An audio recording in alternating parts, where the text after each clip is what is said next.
here. Just wanted to give you a bit of a COVID lockdown update. We're pretty tired and we've been in lockdown for so long. And the biggest thing, the hardest thing has just been missing children, family, friends, that face-to-face chance to see people in person. It's one of the hardest things of lockdown. And then we had our press conference on Sunday and we were told we're in this probably for another 6 weeks by the look of it, till the 26th of October before our 5K radius lifts, retail opens up, and we get the chance to return to some sort of normal life.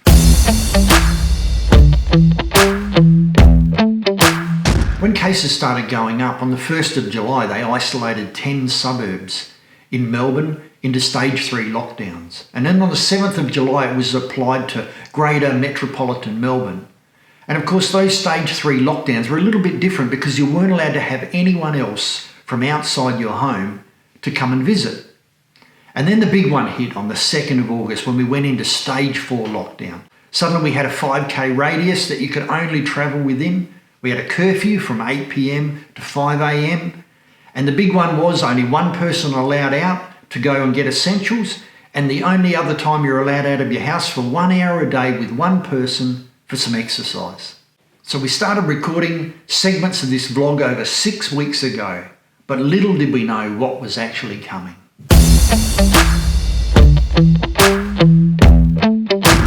I know that there are so many Victorians that are not okay, that are really feeling the pressure and the heaviness of these extra restrictions or the extra time frame for restrictions. And for each one of us, we've had to find strategies, tips, tools, ways of coping throughout this pandemic.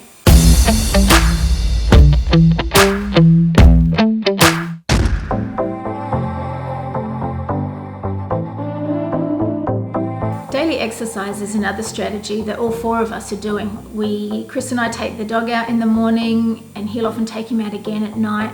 But just getting out and walking has been really helpful. And for Emily and Luke, as soon as they finish work at 5 o'clock, they go for a run together. And again, that's just been really good, just to be able to get outside and to be able to get some fresh air.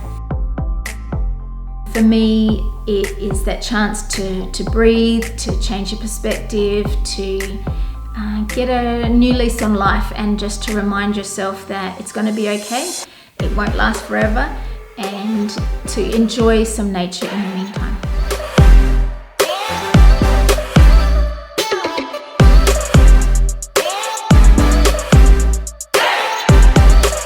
Each one of us have come up with new recipes to try. Different times the kitchen seems busier than ever.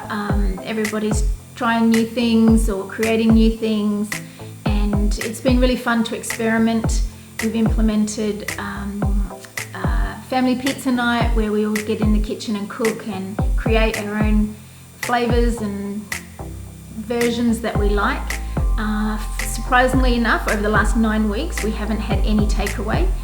We're not really in an area that's really great for takeaways and dealing with the 5Ks, and so we're doing a lot of cooking at home, which is quite different, but it has been fun in doing that together.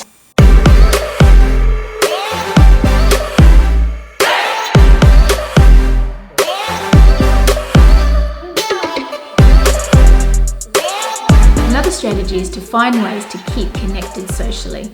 Our daughter Sarah and her husband Isaiah live more than the 5K radius, and so we've had to find ways to stay connected, and sometimes it is just a phone call, but there's also been lots of video calls and dinners over video, and that's been really good and one way to connect.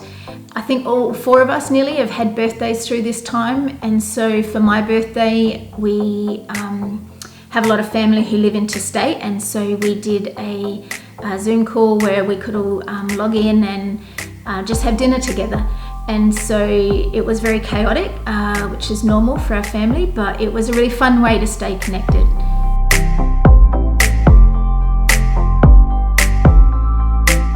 One of the strategies I've used to help me through this COVID time is maintaining a structured routine. Try and get up at the same time every day, try to go to bed at the same time. In the mornings I do a number of spiritual disciplines, a bit of reading, a bit of writing, and then normally go for a walk with Kerrily and the dog. And then I've been studying theology over the past couple of years part-time, so I picked up an extra subject just to give me something to do. So I have set times for lectures, and then I've got assignments, so I've structured my days accordingly, and so that I end up making it a worthwhile week where it's full of different things that I can do. And then the weekends for fun, when you do a bit of Lego building or you do a bit of movie watching, and just enjoy those times with family as much as we can.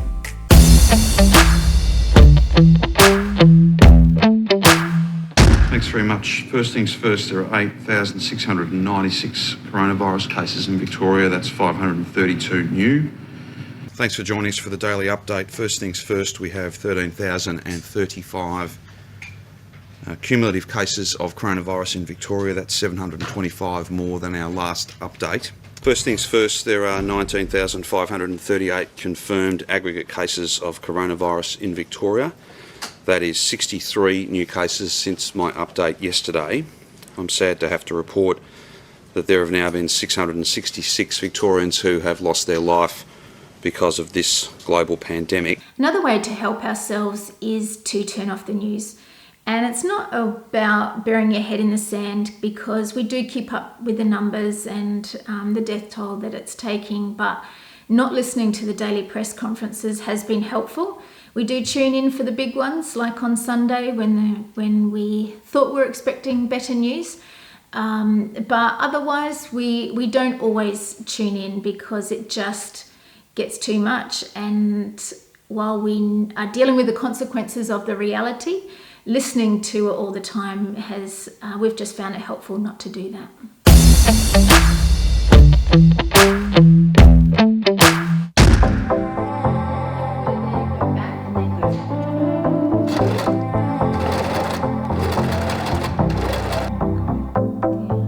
Another way to ease stress is learning something new. Many people would have done this over this time out of pure desperation to fill in time, no doubt, but for us on the 22nd of July, masks were mandatory, and so Emily and I got out the sewing machine and bought some materials when you could still go to the shops, and learned how to make masks, and it filled lots of time, and it was a really fun creative project to do together. It's been a long time goal of ours to do something creative, use many of the skills that I've got in a unique way. And this COVID time has given us opportunity to do that. This is our 6th video, and it's just been cool to learn new things along the way. We don't know where it'll end up. We don't really know where we're going, but we probably shouldn't say that, but we are working it out as we go along. And those skills that you learn, the little things that you pick up, it's just lots of fun. And it's been something that's been quite a highlight for me in what's been a really difficult time.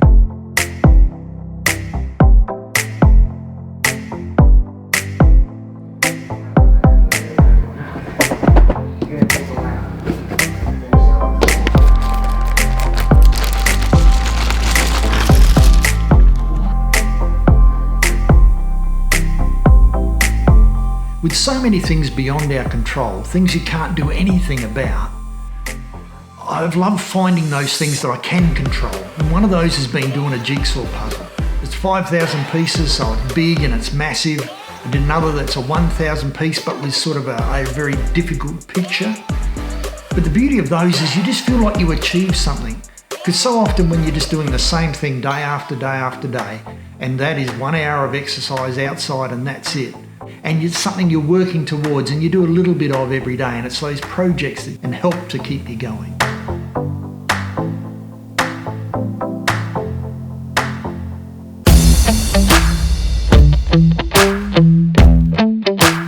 So that's some of the things we're doing to survive, but not just to survive, to thrive during this global pandemic. To those of you in other states, enjoy your freedom. We're glad for you. Have fun. For those of us in Victoria, let's hang on a little bit longer. We're nearly there. It's nearly over and it's going to get better. Hopefully you can add something to your daily routine that will help you cope, to survive the stress, the heaviness, and to come through the other side. We appreciate you tuning in. Thanks so much for watching. Hit the subscribe button, hit the like button, and we'll catch you next time. See ya.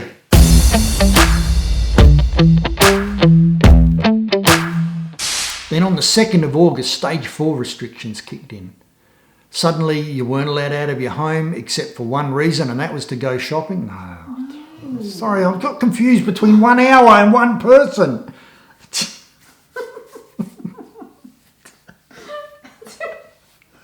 It's all right. Oh man. No visitors to your home. Exercise. Pass me my drink, please. May as well stop this because there's flipping nothing in it that's usable.